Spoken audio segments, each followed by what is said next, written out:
Salam lalu lintas yang aman, selamat, tertib, dan lancar. Kita melihat bahwa pemikiran konseptual yang berkaitan dengan keselamatan ini adalah yang pertama dan utama. Amanat Undang-Undang Lalu Lintas adalah bertujuan untuk mewujudkan lalu lintas yang aman, selamat, tertib, dan lancar. Untuk meningkatkan kualitas keselamatan, menurunkan tingkat fatalitas korban kecelakaan, membangun budaya tertib, dan memberikan pelayanan yang prima di bidang lalu lintas. Nah, pada konteks inilah sebenarnya kita dapat membuat suatu benang merah, yaitu keselamatan dan kemanusiaan. Maka yang berkaitan dengan SIM atau surat izin mengemudi adalah untuk memberikan standar kompetensi, karena SIM merupakan legitimasi kompetensi.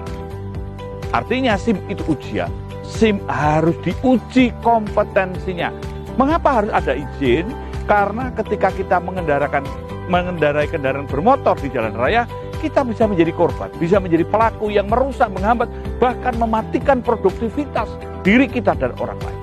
Oleh sebab itu, maka SIM harus ada sistem kontrolnya, karena SIM ini berfungsi untuk mengontrol, untuk membangun budaya tertib, dan juga untuk kaitannya meningkatnya kualitas keselamatan dan menurunnya tingkat kualitas korban kecelakaan. Dan SIM ini merupakan suatu bagian yang penting untuk menunjukkan kompetensi sebagai legitimasi kompetensi, maka untuk memberikan suatu ujian. Uji apa?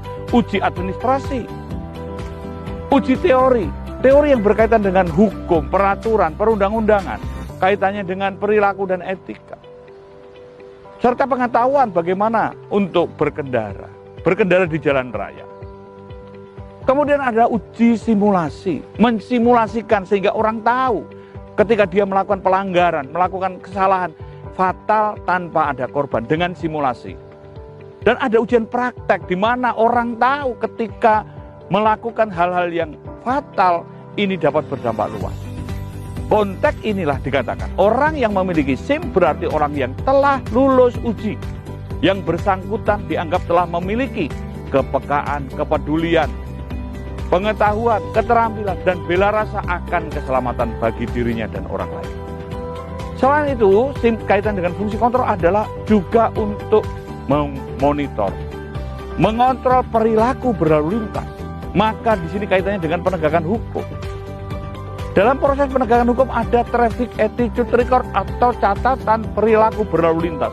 Orang berlalu lintas ini ketika melakukan pelanggaran ringan yang dampaknya hanya pelanggaran administrasi, ini poinnya 1. Pelanggaran yang berdampak macet atau pelanggaran sedang, ini poinnya 3. Dan pelanggaran yang berdampak kecelakaan atau pelanggaran berat, ini poinnya 5. Nah, konteks seperti inilah yang harus kita lihat. Bukan sekedar boleh dan tidak boleh. Perilaku inilah, karena lalu lintas merupakan refleksi budaya bangsa.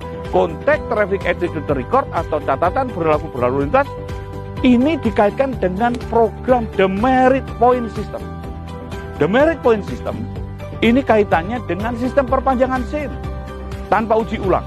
Ini merupakan apresiasi kepada pemegang SIM atau pemilik SIM selama waktu pemegang SIM ini tidak melakukan pelanggaran, tidak terlibat kecelakaan, dan juga dia adalah kalaupun melanggar poinnya tidak lebih dari 12. Yang kedua adalah uji ulang karena pernah terlibat kecelakaan. Pelanggarannya lebih daripada 12 poin. Dan yang ketiga, cabut sementara ini dengan putusan pengadilan karena yang bersangkutan mengendarai kendaraan bermotor ugal-ugalan, mabuk, menggunakan narkoba, ngepot-ngepot, ngebut-ngebut, dan lain sebagainya. Dan terakhir adalah cabut seumur hidup karena dia melakukan tabrak lari. Orang yang melakukan tabrak lari ini kejahatan kemanusiaan. Jadi kaitannya dengan SIM adalah kemanusiaan. SIM merupakan suatu wujud bagian tanda legitimasi kompetensi sehingga harus diuji dan harus diperiksa secara periodik karena ini kaitannya dengan penegakan hukum, kaitannya dengan proses perpanjangan. Dan ini harus dikatakan dan diperjuangkan bahwa semua yang berkaitan dengan kegiatan road safety, kegiatan untuk kemaslahatan, keamanan, keselamatan, dan juga untuk kelancaran. Karena lalu lintas ini adalah urat nanti kehidupan. Kemanusiaan, Kita harus memperjuangkan bahwa ini simbol peradaban dan di era modern dibangun secara modern berbasis ilmu pengetahuan dan teknologi.